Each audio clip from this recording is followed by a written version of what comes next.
All right, here we go. Hi guys, welcome back. I'm gonna name this something. Let's call it spirituality. Yeah, I think that's a good behind the spirituality. Ooh, I like that. I actually like that a lot. So that's the exclusive here, guys. We're naming this behind the spirituality of the purple print. Ah! So what I'm doing now is as I explained before, I am helping you guys understand the spirituality embedded in so many extremely successful people.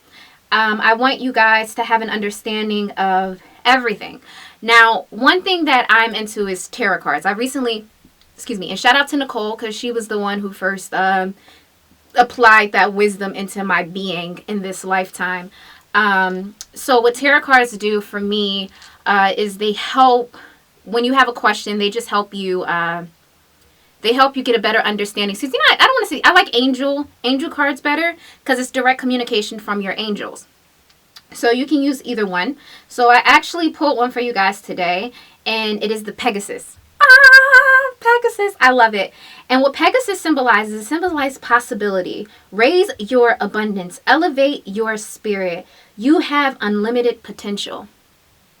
So anyone listening to this today, know that that is a message directly to you from your angels, and they are telling you to raise your abundance.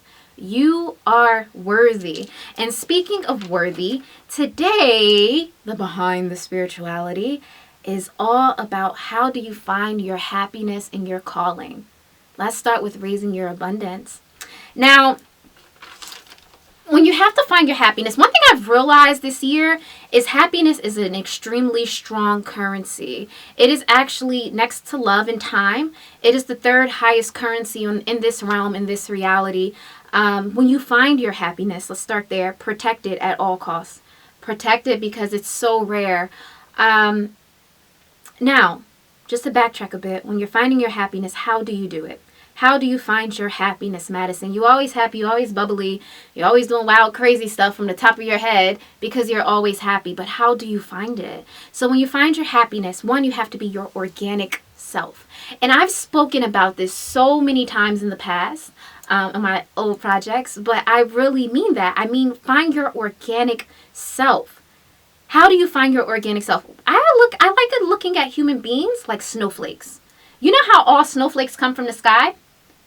They all look the same. However, there aren't two snowflakes that are exactly the same. They are all different and all unique. And that is just like human beings. The one thing I love about this realm is there's things, nature around us teaches us about our spirits at all times.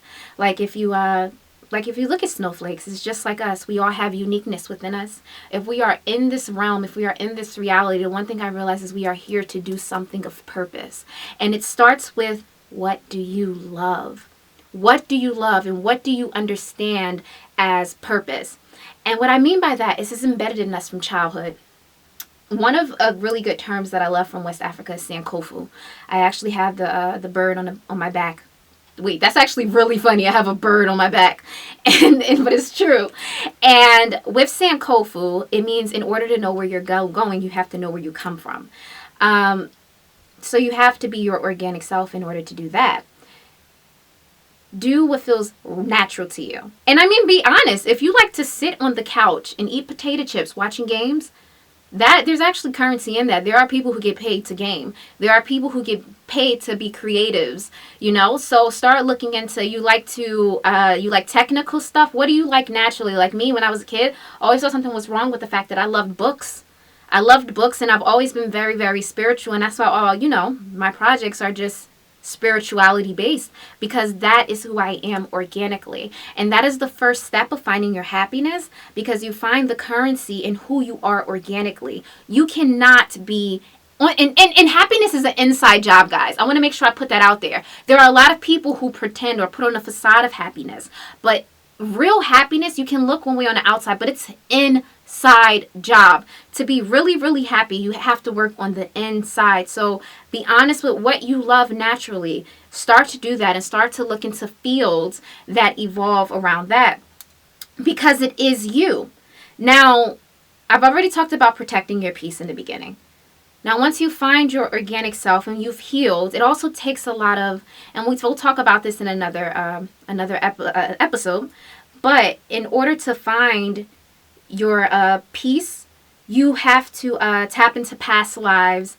Sometimes your pain that's distracting you from being happy, it may not have anything to do with this lifetime. And it's very similar to when people say, oh, that's deja vu. I feel like I've done that before. And I know you guys have heard someone say that, oh, this is deja vu. I've been here before.